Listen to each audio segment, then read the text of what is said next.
ధార్మికమైన పరిష్కారం ఎప్పుడూ శాంతిమయంగా ఉంటుంది. కాస్త మన మనస్సుని సరిపెట్టుకోగలిగితే చాలు.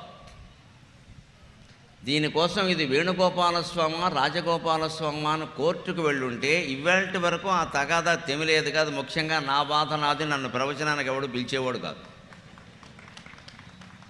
తగాదా తెమలపోతే నన్ను ఎవడు పిలుస్తాడు, మేమే కొట్టుకు చూస్తున్నామండి, మీరెందుకు ఎక్కడికంటే.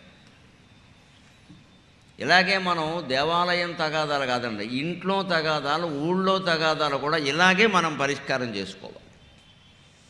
మంచి చెడ్డ చెప్పగలిగిన వాళ్ళు, నిష్పక్షపాతంగా వ్యవహరించగలిగిన వాళ్ళు అన్ని కులాల్లోనూ పెద్దవాళ్ళు ఉన్నారు. ఇవాళ అన్ని కులాల్లోనూ ఉన్నారు. వారి మాట వినాలి. కాస్త నువ్వెవడు నాకు చెప్పడానికంటే ఎవరేం చెప్పలేరు. ఇక్కడ